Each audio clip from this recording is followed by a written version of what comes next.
계속해서 여러분 주보 참가하실 때 여러분 앞에 귀의 소식 전하겠습니다. 우리 교회를 방문하신 모든 분들 주님의 이름으로 환영합니다. 등록 원하시는 분 말씀하시면 제가 친절하게 도와드리도록 하겠습니다.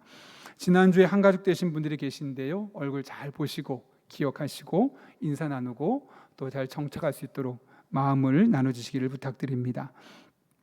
9월 6일 주일에는 우리가 한 달에 한 번 찬양 예배가 있는데, 공동체를 세우는 소통 세미나라는 주제로 관계를 살리는 대화, 공동체를 세우는 소통, 서유직 가족 상담 센터장님 오셔서 아주 좋은 강의를 준비했습니다. 그러니 개인적으로도 여러분 많이 오셨으면 좋겠고요. 그래서 부부간의 대화, 자녀와 이렇게 부모의 대화, 또 소그룹에서의 다양한 이런 대화들에 대해서 그런 이야기들이 있을 거로 생각합니다. 많은 분들 참석하셔서 많은 또 주신 은혜 받았으면 합니다. 오늘부터 오이코스 하반기 모임이 시작됩니다. 각 오이코스별로 꼭 모여주셔서 그 안에서 은혜를 나누고 기도 제목 나누기를 부탁드립니다. 2026년 하반기 영성훈련 과정을 준비하고 있는데요, 여러분 시간이 바쁘시겠지만 말씀을 훈련하는 것은 우리에게 참 큰 도움이 됩니다. 적극적으로 해주시고, 어떤 분은 2번 하신 분도 계시더라고요. 그렇게 여러분 해주시면 감사하겠습니다. 아울러 몇 번 광고했었죠. 작은 책입니다. 원가가 7,000원 정도 되는데요, 한쪽에 내용이 있고 오른쪽에 간단하게 적을 수 있는 내용들이 있습니다. 그래서 이거는 누군 하고 안 하고라기보다는 우리 전 교우들이 한번 내 신앙을 좀 더 40일 동안 깊이 있게 가보자 하는 마음으로 적극적으로 동참해 주셨으면 합니다. 제가 늘 이야기하지만 쌍커피 2잔, 비싼 커피 1잔입니다. 40일 동안 이거 하는데 오히려 커피보다 훨씬 더 큰 은혜가 있을 거라 생각하고요. 그렇게 적극적으로 해주실 때, 또 너무 노안이 있으시거나 연령이 있으셔서 어려우신 분들을 위해서 그래서 좀 확대해서 드릴 수 있도록 준비할 테니 모든 분들이 다 참여하셨으면 합니다. 교회로 신청하시면 좀 더 할인해 줄 수 있으니 그렇게 신청하시면 되겠습니다. 결혼 소식이 있습니다. 김광현 성도님, 박혜정 성도님의 자녀죠, 김이솔 청년의 결혼식이 돌아오는 토요일에 있습니다. 천안에서 있는데 위에서 많이 기대해 주시기를 부탁드립니다. 사랑의 성민들의 손길이 있습니다. 박선희 권사님, 박익규 집사님 장례위로 감사로, 이철호 집사님, 송인혜 권사님 손주 출산 감사로 사랑의 성민 드렸습니다. 전량 어려운 이웃들을 섬기는데 사용하도록 하겠습니다. 제가 목회 연수 기간이어서 다음 주일에는 장신대 구약학 교수면서 신학대학원장이신 하경택 교수님 오셔서 또 말씀을 전해주시게 됩니다. 저와 또 다른 아주 질적으로 높은 수준이 될 수 있을 설교일 텐데 많은 분들 참석하셔서 또 큰 은혜 받았으면 합니다. 더 자세한 내용은 주보를 참고해 주시고요. 오늘 하나님께서 우리에게 주신 말씀 이사야 32장 9절부터 15절까지의 말씀입니다. 구약성경 천사 쪽에 있습니다. 이사야 32장 9절부터 15절까지의 말씀을 제가 봉독하겠습니다. 너희 안일한 여인들아, 일어나 내 목소리를 들을지어다. 너희 염려 없는 딸들아, 내 말에 귀를 기울일지어다.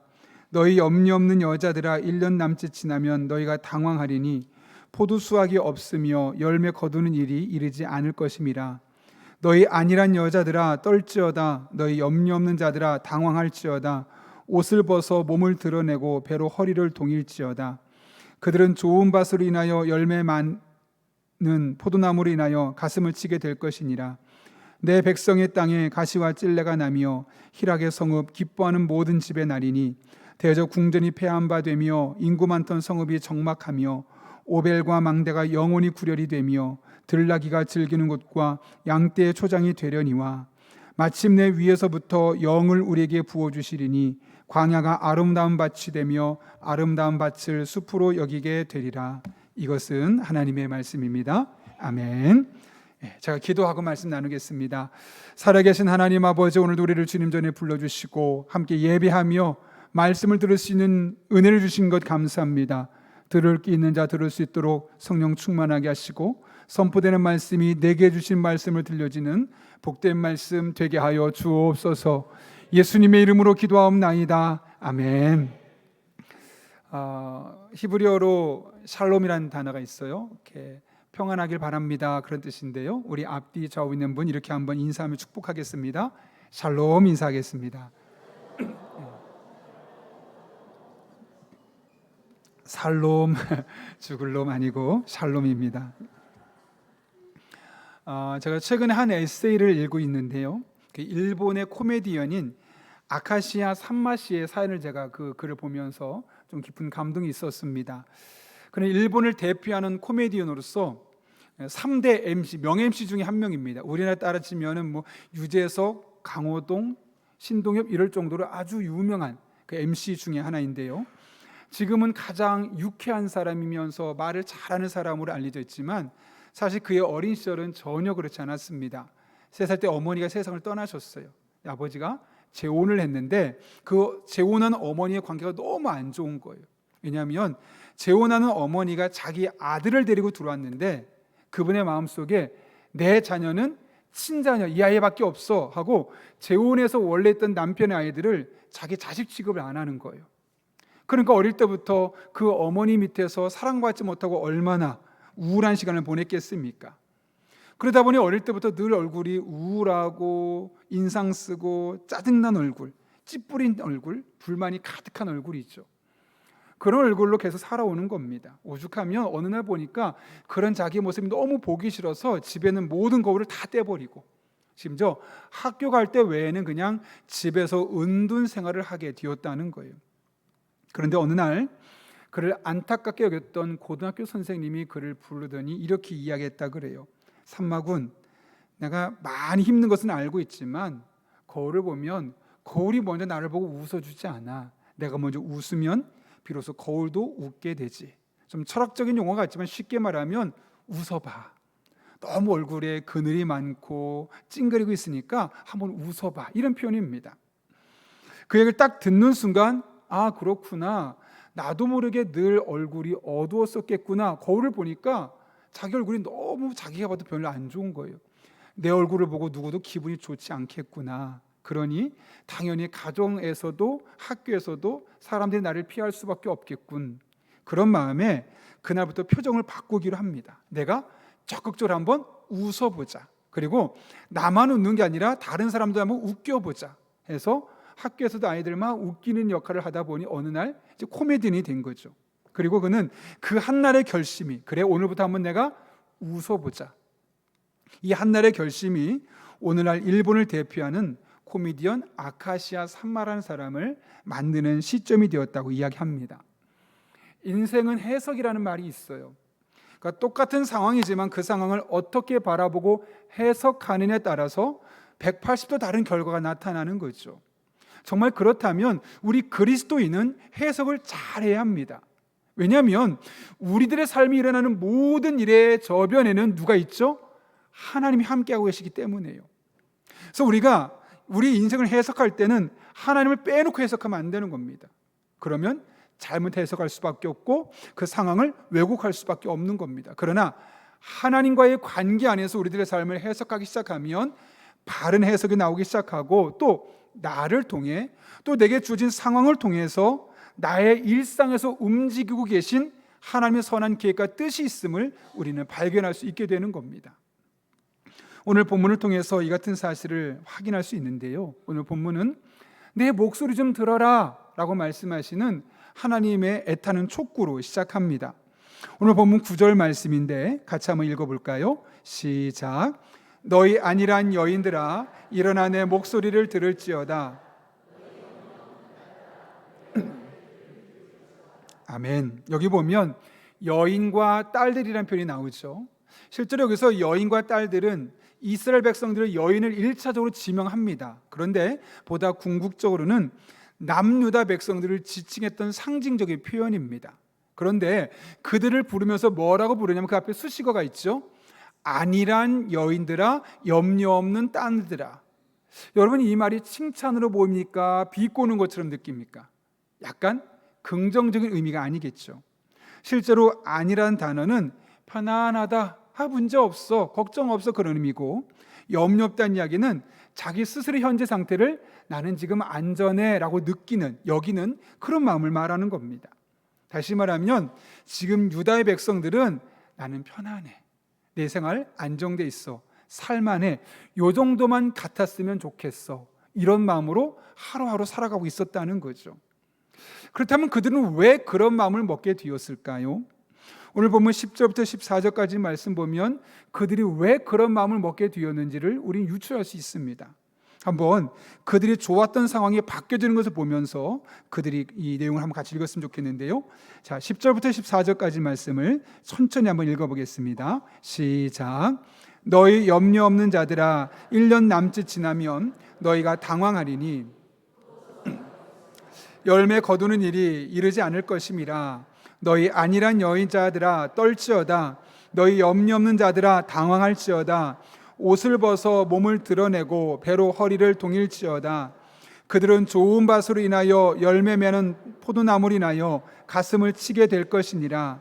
내 백성의 땅에 가시와 찔레가 나며 희락의 성읍 기뻐하는 모든 집의 날이니 대저 궁전이 폐한 바 되며 인구 많던 성읍이 적막하며 오벨과 망대가 영원히 구렬이 되며 들나귀가 즐기는 곳과 양떼의 초장이 되려니와. 아멘. 이게 무슨 말이죠? 그들이 왜 우리는 편안해, 이대로만 있으면 돼 라고 먹었냐면 포도나무의 열매가 잘 맺힌 수확이 좋았던 거예요. 그리고 집도 있고 기쁨의 도시라고 불릴 만큼 꽤 괜찮은 도시, 잘 발전하는 도시, 오늘날로 말하면 신도시에서 잘 살고 있었다는 거예요. 그래서 큰 걱정이 없었어요. 그냥 지금만 같으면, 그냥 지금 같은 상황이 영원히 됐으면 좋겠다라는 마음으로 현재 상황을 즐기고 누리고 있었던 겁니다. 오늘날로 치면 뭐 억대 연봉 정도는 아니겠지만 그래도 먹고 살 만한 직장이 있고 자녀들도 자기에게 주어진 자리에서 그래도 열심히 잘 살고 있을 뿐만 아니라 또 평생 등 기대고 살 만한 집 한 채는 내가 갖고 있고, 또 몸이 종종 불편하긴 하지만 지금 당장 목숨이 경각이 달린 만큼 치명적인 질병은 아니니까 그래, 요 정도 되면 살만하지 뭐, 다 그렇지 않나? 나만 그런 게 아니라 대부분 이러니까 요 정도만 돼도 꽤 괜찮은 편이야 라고 말하면서 생각했던 겁니다. 그래서 그들의 마음은 편안했습니다. 안일했습니다. 걱정이 없었습니다.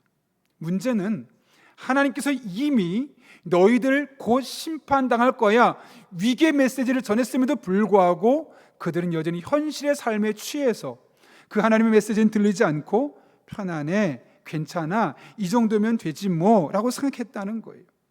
그때 하나님께서 말씀하시는 거예요.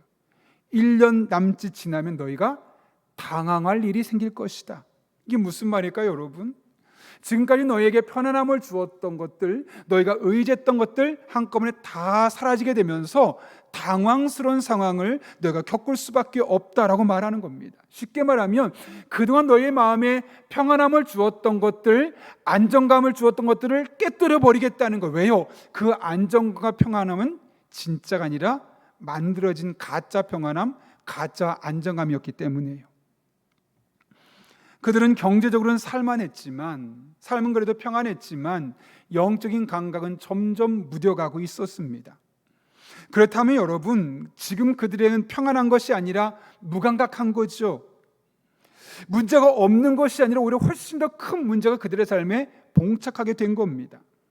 그래서 하나님은 그들이 평안하게 여겼던 것들, 의지했던 것들을 흔들어 버립니다. 이게 잘못된 평안이었고 진짜가 아니라는 것을 깨닫게 하기 위해서. 그런 맥락에서 우리들의 삶을 돌아보면 내 삶에 아무런 문제가 없어, 이것은 어쩌면 아주 위험한 신호일 수 있습니다.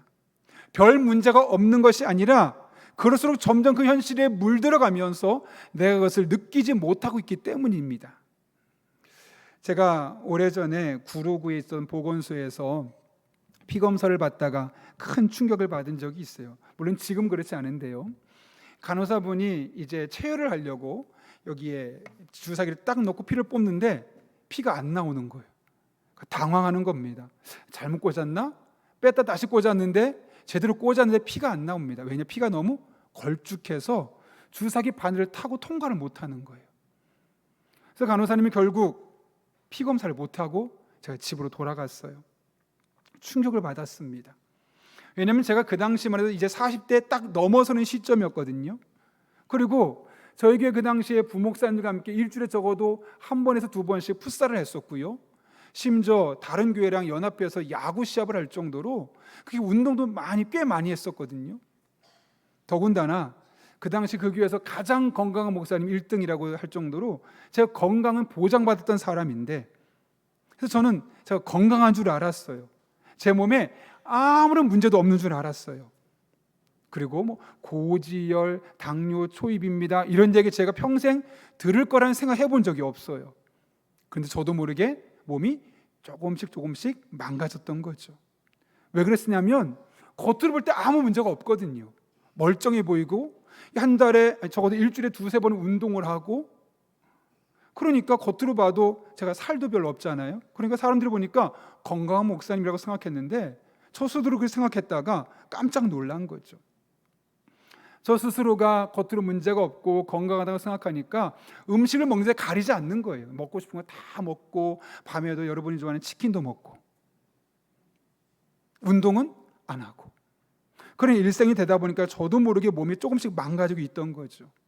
물론 지금은 다 회복이 되었습니다. 그런데 지금도 저는 그래서 일부러 3개월에 한 번씩, 오는 6개월에 한 번씩 꼭 피검사를 합니다. 그래서 고지혈증은 좋아졌는지, 당뇨는 어떻게, 당은 지금 없는데 그렇게 계속 체크하고 있습니다.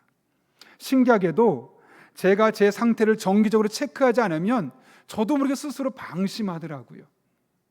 그래서 수치가 안 좋아지는 겁니다. 여러분, 우리 영혼도 마찬가지 아니겠습니까? 내 일상에 아무 문제가 없어요. 큰 문제 없어요. 잘 돌아가고 있어요. 사실 그때가 가장 위험한 때일 수 있습니다. 실제로 문제가 없어서가 아니라 문제는 있는데 내가 그 문제를 느끼지 못하고 있는 것 때문이기도 하죠. 그래서 사도 바울은 데살로니가 전서에서 데살로니가 교회 성도들에게 이렇게 이야기했습니다. 그러므로 우리는 다른 이들과 같이 자지 말고 오직 깨어 정신을 차릴지라. 뭐라고요? 정신 차리라는 거예요. 여러분, 성경이 우리에게 반복해서 요구하는 것은 무엇일까요? 자, 열심히 살아. 돈 많이 벌어야 돼. 성공해야 돼. 최선을 다해. 그런 이야기는 별로 찾을 수 없어요. 뭐라고 말씀하시냐면 영적으로 깨어 있어라. 정신 차려라. 반복적으로 우리에게 말씀하는 거예요. 여러분, 우리 속담 중에 원숭이도 나무에서 떨어질 때가 있다 그러죠. 원숭이 워낙 나무를 잘 타니까 나는 안 떨어질 거야, 그런 말 하지 말라는 거예요. 여러분은 여러분의 신앙을 지금 어떻게 보고 계십니까? 요 정도면 그래도 괜찮지 않나? 내가 뭐 특별하게 잘한다든가 뭐 간증할 만하든가 그런 건 아니지만 또 저렇게 너무 못하지 않고 적어도 평균 혹은 그 평균 이상 정도는 되니까 큰 문제 없지 않을까라고 생각하고 있지는 않습니까? 저는 그런 분들의 신앙을 원숭이 신앙이라고 지명하기로 했습니다. 원숭이도 나무에서 떨어질 수 있는 것처럼 나 괜찮아, 이 정도면 나쁘지 않아, 언제 어떻게 떨어질지 모른다는 거예요. 여러분, 그런 의미에서 우리는 형편이 괜찮을수록, 내 삶에 큰 문제가 없을수록 나도 모르게 내 영혼이 하나님으로부터 점점 멀어지고 있지는 않은지를 살펴볼 필요가 있습니다. 오히려 잘 되고 있을 때, 평안하고 있을 때, 큰 문제가 없을 때 마른 하늘의 날벼락처럼 우리들의 삶에 어떤 일이 일어날지 모르니까요. 그래서 저는 두려울 때가 있어요. 언제가 제일 두렵냐면 신앙생활 열심히 하다가 어느 순간 교회 잘 안 보이는 성도님들 보면 마음이 두려워요. 단순히 교회를 옮겼으면 괜찮은데 그게 아니라 신앙이 점점점 쇠타고 있다는 거거든요. 뒷걸음질 치고 있다는 거예요. 예배 잘 드리던 사람이 어느 날 예배를 빠지기 시작해요. 열심히 헌신하던 사람이 어느 날부터 저도 힘들어요, 그만할래요, 그런 말 하기 시작해요. 너무 두려워요. 본인의 신앙이 점점 메말라가고 있고 영적으로 무뎌지고 있다는 사실을 모르는 채 현실 상황만 바라보고 이야기하는 거거든요. 그런 분들은 조금 시간이 지나면 신앙이 점점 더 크게 쇠퇴합니다. 그리고 어느 순간 그분의 인생을 뒤흔들 만한 어려운 일들에 봉착하는 것을 너무 많이 봐왔어요. 그래서 전 그런 분을 볼 때마다 걱정이 되고 두려워요. 여러분, 그때 가면 늦습니다. 그러니 더 늦기 전에, 더 큰일이 생기기 전에 지금 나의 신앙은 어떤가 돌아볼 수 있기를 바랍니다. 하나님, 혹시 제가 그냥 편안한 일상에 푹 빠져 있어서, 익숙해 있어서 제 영혼이 잠들어가고 있는 것을 미처 인식하지 못하고 있는 것은 아닙니까? 하나님, 제가 저의 형편만 바라보지 않게 하시고 저의 영혼을 바라볼 수 있는 눈을 주십시오. 아무 문제가 없다고 방심하지 않게 하시고 평안하면 평안할수록 더욱더 하나님께 매달리고 은혜를 사모해서 이런 어려움들이 처하지 않게 해주십시오. 그렇게 기도해야 되지 않겠습니까? 제가 지난 수요일에 우리 배감 쪽에 있는 샘물 호스피스 병원에 가서 우리 환우분들에게 또 직원분들에게 설교를 하고 왔어요. 근데 목요일 아침 일찍 장문에 문자가 하나 왔는데 그곳에서 아주 중요한 역할을 감당하고 있는 분이 저한테 문자를 보냈어요. 사실 제가 그 수요일에 가서 그분이 그 시설 안내하고 하는 모습을 보면서 큰 감동을 받았거든요. 너무 즐겁게 너무 사명감을 가지고 그 일을 하는 모습 보면서 참 멋있다. 같은 남자지만 저렇게 사명감 가지면서 어려운 곳에서 저렇게 열심히 일하는 모습이 너무 멋있다는 생각이 들었는데 다음날 이런 문자를 보내신 거예요. 이렇게 되어 있습니다. 목사님, 좋은 아침입니다. 어제 주신 말씀이 저에게 많은 생각을 주었네요. 감사합니다. 어제 주신 말씀이 저에게 많은 생각을 하게 했습니다. 사실 여러분 이 샘물 호스피스 병원 가면요 하루에 2번씩 예배를 드립니다. 11시 예배 드리고 저녁 6시쯤에 드리고 매일 그렇게 드려요. 그런데 이분은 매일 드리고 아침마다 외부 강사들 와서 설교하는데 그 설교를 들으면서 오늘도 예배 드리는 거지 뭐 오늘도 저런 설교 있구나 라고 듣지 않았다는 거예요. 하나님이 저 말씀으로 오늘 나에게 무슨 말씀하실까?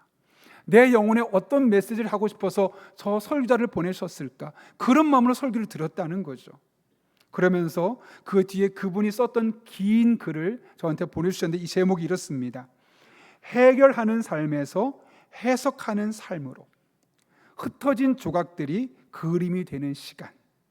무슨 말이냐면 이분이 원래 기아대책이라는 곳에서 평생을 일한 분이에요. 그러니까 어려운 아이들을 돕고 매칭하는 일을 하다가 이제 회장님이 이곳으로 오면서 같이 따라왔거든요. 그러니까 한 번도 해보지 않은 생소한 일을 하는 거예요. 그래서 본인이 그런 거예요. 그전에는 기아대책에서는 어려운 일이 생기면 자꾸 문제를 해결하는 일만 했었다는 거죠. 그런데 이곳에 와서 도대체 나는 무슨 일을 하는가? 내가 한 번도 해본 일도 아니고 전문가도 아닌데 도대체 무슨 일을 해야 될까? 하다가 설교를 듣고 나는 해석해주는 역할을 하는 사람이구나. 오늘 내일 보통 한 번 들으면 길어야 28일 한 달 안에 세상을 떠나는 분들에게 그 마지막 상황을 해석해주는 역할을 위해서 하나님이 나를 이곳에 보내셨구나. 그런 깨달음을 얻으면서 지금까지 내 삶에 흩어진 조각들이 많았다고 생각했는데 이 설교를 들으면서 흩어진 조각이 하나의 그림이 되어서 자기의 삶을 다시 한번 공부하게 되었다는 이야기였던 거죠. 그분의 이 글을 읽어가면서 제 마음에 큰 도전이 되었어요. 평신도임에도 불구하고 매 순간 하나님 앞에 영적으로 깨어있으려고 몸부림치는 그 모습이 목사인 저도 도전이 될 만큼 참 귀하다라는 생각하게 되었습니다. 여러분 마찬가지 아니겠습니까? 하나님께서 우리들의 삶에 평안함을 주신 것은 너무 감사한 일이에요. 그런데 그 평안함의 이면에 우리 영혼이 잠들어갈 수 있다는 사실을 잊어서는 안 됩니다. 그러니 평안할수록 더 깨어있을 수 있기를 바랍니다. 직장에 아무 일 없다고요? 잘 된다고요? 인정받고 있다고요? 그럴수록 영적으로 더 깨어있어야 되고요. 가정이 평안하다고요? 내가 건강하다고요? 그동안 있었던 문제들 다 풀려면서 잘 진행되고 있다고요? 그건 언제든지 흔들릴 수밖에 없습니다. 평안하면 평안할수록 하나님께 나아와서 더 깨어있는 그런 믿음의 사람 될 수 있기를 예수님의 이름으로 축원합니다. 하나님은 평안한 일상에 취해 살아가던 유다 사람들이 의지했던 것들을 다 무너뜨리겠다고 말씀하셨어요. 14절을 보면 궁궐이 무너지고 도시가 황폐해지고 밭에는 찔레와 가시가 나서 좋았던 땅을 쓸 수 없는 땅 되게 만들어 버리겠다는 거예요. 그렇게 14절까지만 읽으면 매우 절망적이죠. 하나님은 그렇게 끝내지 않으십니다. 오히려 그 상황까지도 바꿀 수 있는 힘이 어디 있는지를 가르쳐 주세요. 그게 바로 15절 말씀입니다. 같이 한번 읽어보겠습니다. 시작. 마침내 위에서부터 영을 우리에게 부어주시리니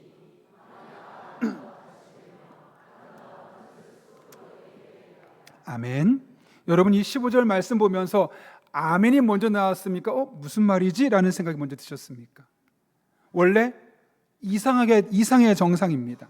잘 보시면 위에서부터 우리에게 영을 부어주시겠다, 다시 말하면 성령을 주시겠다는 거죠. 구약적인 표현으로. 오늘 신약적인 표현은 우리 시대의 표현으로 말하면 오늘 나를 성령으로 충만케 해주시겠다는 거예요. 그런데 여러분, 그 성령이 부어지자 어떤 일이 일어나고 있어요? 광야가 아름다운 밭이 되고 아름다운 밭이 숲처럼 무성해진대요. 신기하죠? 성령으로 충만해졌는데, 남유다 사람이 성령으로 충만해졌는데 어떤 변화가 일어나냐면 밭이 좋아진대요. 땅이 좋아진대요. 이상하게 봐야 되지 않겠습니까?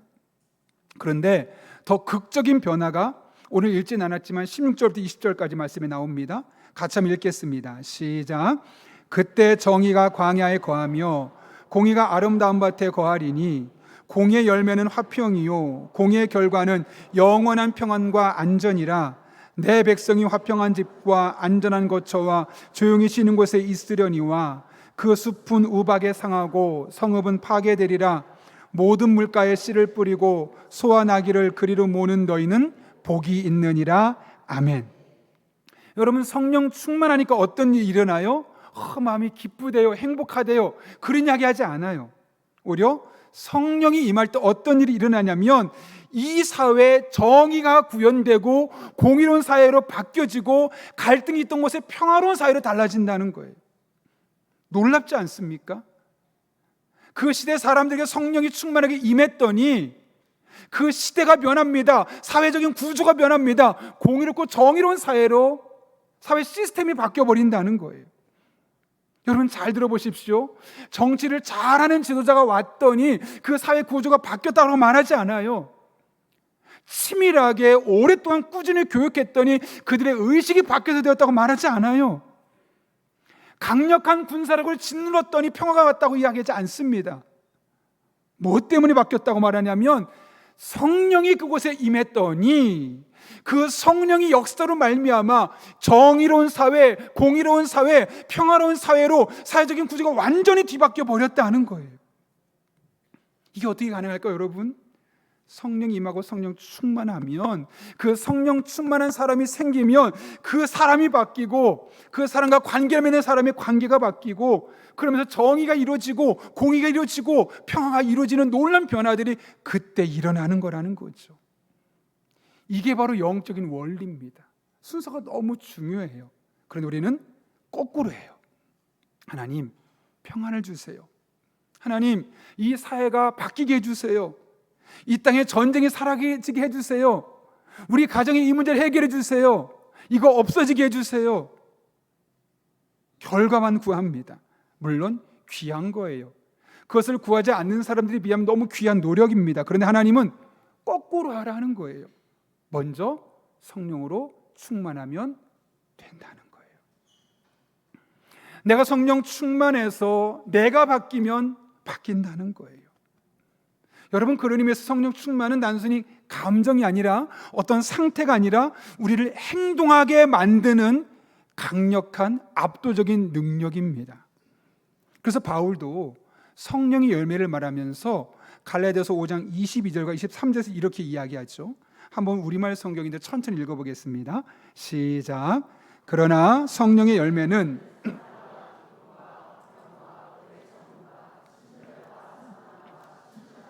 온유와 절제입니다. 아멘. 여러분 잘 보십시오. 사랑과 기쁨, 화평, 오래 참음, 친절, 선함, 신실함, 온유, 절제는 명사예요. 명사. 그런데 이 명사가 우리들의 삶의 현장에서 어떻게 드러나죠? 동사로 나타나는 겁니다. 여러분, 성령이 내게 임해서 내가 성령 충만하면 어떤 일이 일어나요? 사랑하게 만들어주는 거예요. 기뻐할 수 없는데 기뻐하게 만들어주는 거예요. 평화를 할 수 없는 사람들 사이에 들어가서 평화하게 만들어주는 거예요. 내 본능은 참는 걸 싫어하는데 오래 참게 만들어주는 거예요. 친절하게 만들어주고요, 나를 선한 사람으로 만들어주고요, 나를 신실한 사람으로, 온유한 사람으로, 따뜻한 사람으로, 내 본능을 절제할 수 있는 절제 사람으로 만들어준다는 거예요. 여러분, 이렇게 성령은 동사로 나타나게 되어 있습니다.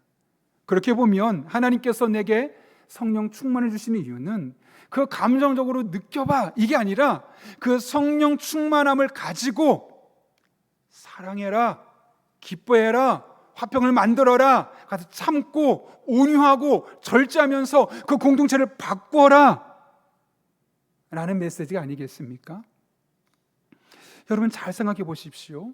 성령 충만한 내가 사랑하고 기뻐하며 화평하고 오래 참고 친절하고 선하고 신실하고 온유하며 절제하는 마음을 가지고 가정에서 남편의 역할을 하고 아내의 역할을 해본다고 생각해 보십시오.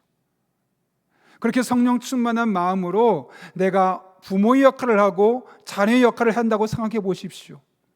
그 가정이 바뀔 수밖에 없지 않겠습니까?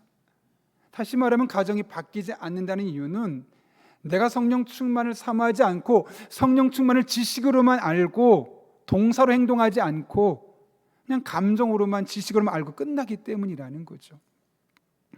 동일하게 이런 성령 충만한 내가 교회 공동체 안에 왔는데 교회에서 예배하는데 어떻게 교회가 갈라지고 어떻게 교회가 찢어지고 교회 안에 갈등이 생기겠습니까? 오히려 있는 갈등도 봉합하겠죠. 오히려 싸우는 사람을 하나로 뭉치려고 노력하겠죠. 직장도 내가 성령 충만한 사람으로서 직장에 갔을 때 정말 많은 사람들, 이상한 사람 많죠. 그런데 내가 그곳에서 성령 충만하게 그 기업의 조직 문화를 바꿔간다면 어떤 일이 일어나겠습니까? 그 분위기가 달라지지 않겠습니까? 여러분, 그렇게 성령 충만한 우리들이 이곳에서 모여서 예배하고 삶의 현장으로 나아가는데 적어도 용인에 뭔가 꿈틀거리는이 있어야 되지 않겠습니까? 한 주에 영상과 현장으로 아이들까지 하면 거의 800~900명이 넘는 사람이 예배를 드리고 나가는데 용인 지역에 어떤 변화가 일어나지 않는다면 그것은 우리가 성령 충만함을 단순히 지식적으로만 알고 있거나 성령 충만을 삼하지 않기 때문이겠죠. 사실 저도 이 말을 할 수 없는 게 제가 2부 때 설교하고 3부 사이에 카페 가서 성도님께 인사하고 있는데 한 분과 대화를 하다가 저도 모르게 제가 본능대로 이야기를 하더라고요. 그래서 올라와서 저 방에 가서 막 후회했어요. 내가 그 순간 좀 영적으로 민감하지 못했고 그냥 대화에 푹 빠져서 나도 모르게 본능대로 이야기했구나. 쉽지는 않은 것 같아요. 그런데 성령 충만하게 되면 그때마다 하나님께서 사랑하게 만들어 주실 겁니다. 여러분의 마음속에 기쁨을 주실 겁니다. 화평케 해주실 거고요, 오래 참을 수 있는 인내력을 주실 거고, 친절한 사람으로, 선한 사람으로, 신실한 사람으로 5년 성품을 가지고 여러분의 삶을 절제하며 살아갈 수 있는 능력을 주셔서 여러분을 통해서 여러분을 먼저 변화시키시고 여러분을 통해서 여러분이 만나는 사람들의 삶을 바꿔 가실 겁니다. 우리의 기도는 여기서부터 시작되어야 합니다. 하나님, 저 사람 바꿔주세요가 아니라 하나님, 저 사람을 바꿀 수 있도록 먼저 저를 성령으로 충만하게 해주세요. 성령 충만해서 제가 먼저 달라지게 해주세요. 제가 진짜 예수 믿는 사람처럼 바뀌어지게 해서 저 사람이 저 때문에 바뀔 수 있도록 해주세요. 우리 기도가 이렇게 바뀌어야 되지 않겠습니까? 여러분, 작용과 반작용의 법칙처럼 내가 변하면 상대방이 변할 수밖에 없는 거예요. 우리 속담에 그런 말이 있잖아요. 웃는 얼굴에 침 못 뱉잖아요. 물론 뱉는 분이 있겠지만 주로 못 뱉어요. 내가 성령 충만하고 내가 바뀌어서 명사의 삶이 아니라 동사로 움직여 살다 보면 그 사람이 바뀔 수밖에 없는 겁니다. 저는 매일매일 저의 삶을 임상 실험체로 살아가고 있어요. 저는 매일매일 성령 충만을 위해 기도하거든요. 그러면 제가 봐도 꽤 괜찮은 사람 저 보일 때가 있어요. 오늘 좀 괜찮은 것 같아. 그런데 어떤 날은 민망해요. 제가 운전하면서 욕은 안 하는데 왜 끼어들었어, 왜 천천히가 하다가 슬쩍 아내를 쳐다봅니다. 눈치가 보여가지고 분명히 아침에 그렇게 기도했는데 내가 또 이렇게 했구나. 쉽진 않아요. 그런데 불가능하지도 않아요. 여러분, 달라질 수 있습니다. 바뀔 수 있습니다. 변할 수 있습니다. 내가 성령 충만하고 내가 변하면 다른 사람도 바뀌게 되고요, 다른 사람이 바뀌면요 공동체가 달라지게 되고요, 공동체가 달라지기 시작하면요 나라가 달라지고 시스템이 달라지고 구조가 달라지게 되어 있어요. 시위한다고 바뀌지 않아요. 강력한 공권력으로 제압한다고 바뀌지 않아요. 많이 교육한다고 바뀌지 않아요. 정치 지도자 한 명 잘 뽑았다고 바뀌지 않아요. 이 땅의 그리스도인들이 다 성령 충만을 사모하며 매 순간 이 성령의 열매들을 삶에서 드러내며 살고자 했을 때, 그때 비로소 조금씩 변화가 일어나고 어느 순간 밀물처럼 이 세상을 바꿀 수 있게 되는 겁니다. 그렇다면 성령 충만한 삶은 그리스도인이라면 누구나 모두 간구해야 될 목표입니다. 목사님만, 선교사님만, 장로님만, 리더만, 특별한 사람들만 아니요, 나 예수님 믿습니다, 정말 진짜 그리스도는 살아보고 싶습니다 라는 사람이라면, 아니 정말 여러분의 삶에 놀라운 변화가 필요한 사람이라면 내가 먼저 성령 충만을 사모하고 내가 먼저 바뀌어야 돼요.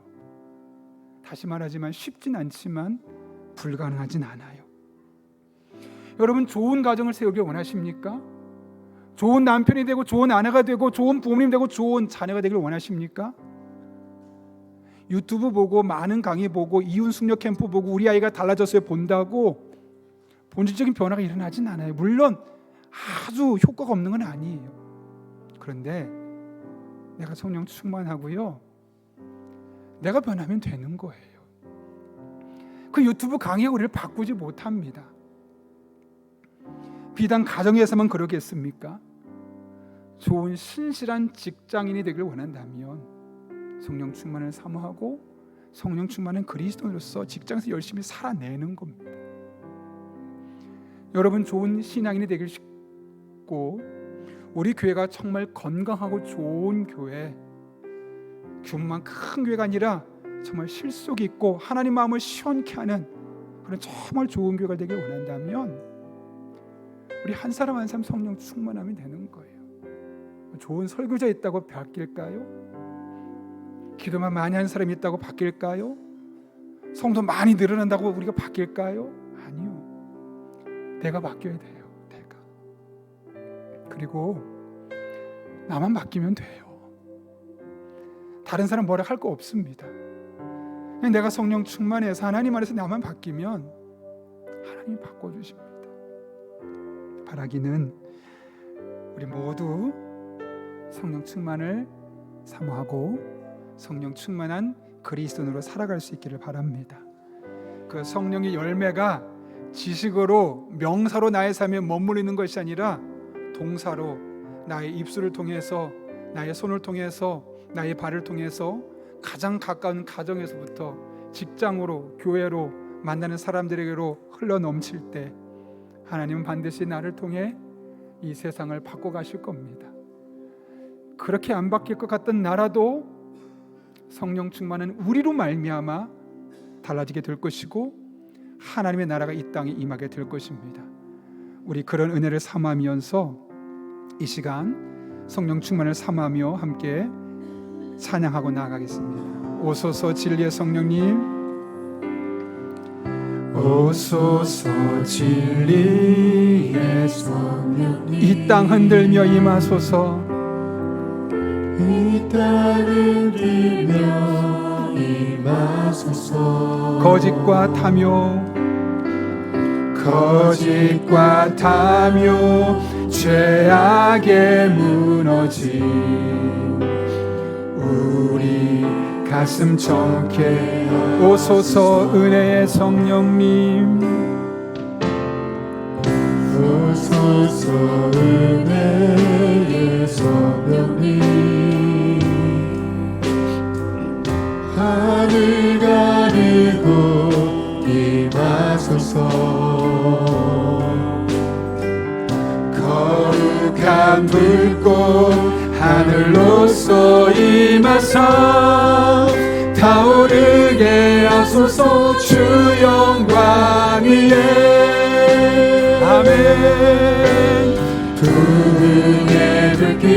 타오르게 하소서. 진리의 말씀 이 땅 새롭게 하소서. 은혜의 강물 흐르게 하소서. 성령의 바람 이 땅 가득 불어와 흰옷 입은 주의 순결한 백성, 주의 영광 위에 이제 일어나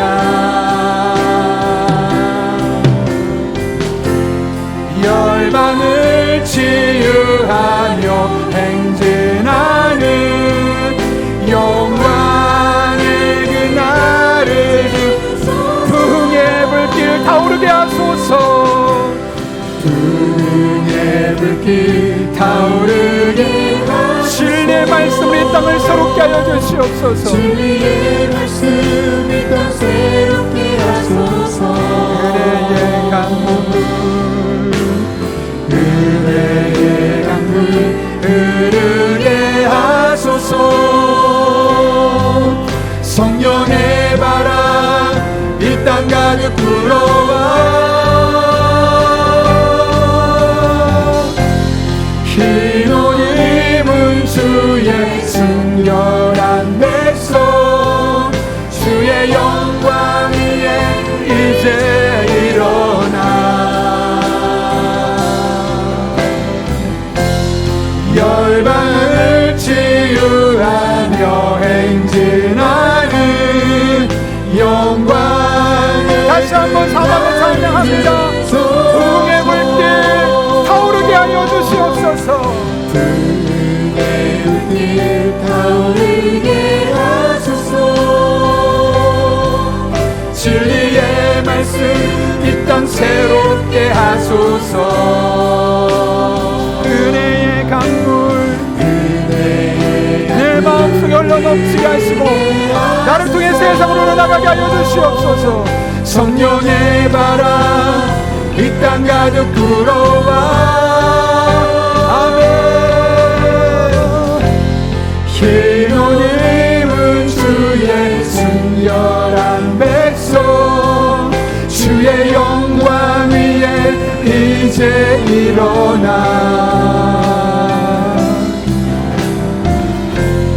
열방을 치유하며 행진하는 영광의 그날을 주소서. 성령이 오셨네. 성령이 오셨네. 성령이 오셨네. 내 주에 보내신 성령이 오셨네.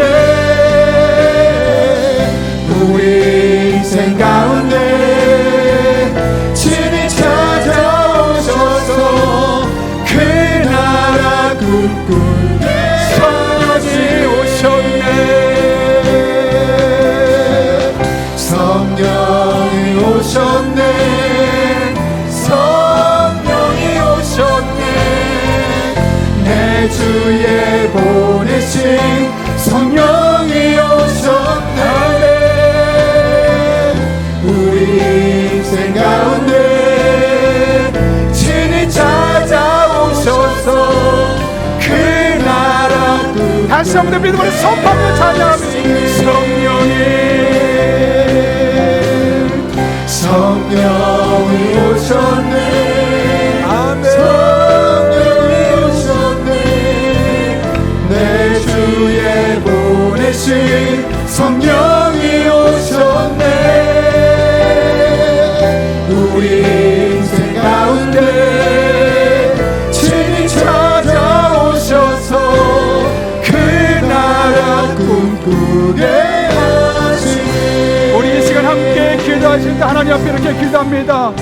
하나님 아버지, 우리들의 인생에 평안함을 주심에 감사를 드립니다. 그러나 그 평안함이 영적인 방심이 되지 않게 하시고 늘 깨어 기도하고 늘 영적으로 각성해 있는 하나님의 사람 되게 하여 주옵소서. 특별히 오늘도 성령으로 충만하게 도와주셔서 성령의 열매가 맺혀지게 하여 주옵소서.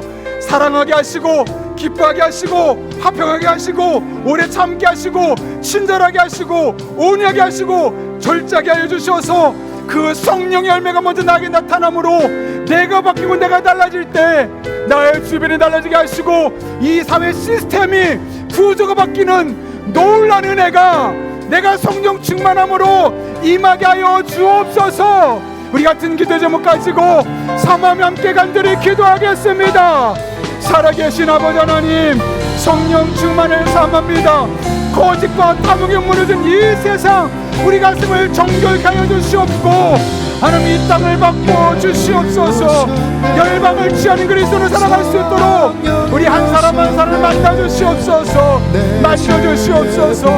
우리가 간단히 이 기도를 통하여 하나님의 은혜가 임하게 도와주시옵고 하나님의 지혜가 임하게 도와주시옵고 하나님 만져주신 분들은 경험할 수 있도록 주님께서 친히 역사하여 주시옵소서. 그렇게 주님만을 바라보며 나아갑니다. 그렇게 주님만을 의지하며 나아갑니다. 살아계신 아버지 하나님, 우리 성도들 어루만져 주시옵소서. 능력의 손길을 잡아주시고 은혜 손길을 잡아주시고 특별히 늘 성령으로 충만하게 도와주셔서 성령 안에서 있는 능력을 경험하게 하시고 이런 지혜를 경험하게 하시고 이런 만져주심을 경험하게 하시고 이런 회복을 경험할 수 있도록 하나님 아버지 은혜를 다하여 주시옵소서. 우리를 치료해 주시고 이 나를 치료해 주시고 고쳐주시고 회복시켜 주시옵소서. 우리가 가는 곳마다는 놀라운 회복의 은혜 나타날 수 있도록 아버지 하나님 은혜를 베풀어 주시옵소서. 그렇게 주님만을 바라보며 나아갑니다. 주님만을 의지하며 나아갑니다. 아버지 하나님 축복해 주셔서 하나님 영광으로 나아갈 수 있도록 우리 성도들을 붙잡아 주시옵소서. 충만케 하여 주옵소서. 은혜로 살아가게 하여 주옵소서. 그렇게 주님만을 붙들며 나아가오니 우리 성도들의 삶에 성령의 충만함으로 역사하여 주옵소서. 너는 내게 부르짖으라. 내가 내게 응답하겠고 내가 알지 못하는 크고 은밀한 일을 내게 보이리라. 약속하시고 말씀하신 살아계신 하나님 아버지, 그 약속의 말씀을 붙들고 오늘 우리가 삶은 평안할지라도 영적으로는 방심하지 않고 늘 깨어있기를 위하여 하나님 앞에 간절히 기도했사오니 우리 성도 한 사람 한 사람 어루만져 주셔서 잠자는 영혼 되지 않게 하시고 늘 영적으로 각성하여 좋을 때일수록 하나님께 더욱더 기도하고 예배하고 마침내 하나님의 놀라운 은혜를 간증하며 살아갈 수 있는 복된 인생 되게 하여 주옵소서. 특별히 성령으로 충만하게 인도해 주셔서 내 삶이 달라지게 하시고 달라진 나로 말미암아 우리 가정이, 우리 교회가, 내 직장이, 내 나라가 놀라운 변화를 맛볼 수 있도록 은혜를 베풀어 주옵소서. 함께 하실 줄로 믿사오며 예수님의 이름으로 기도하옵나이다. 아멘.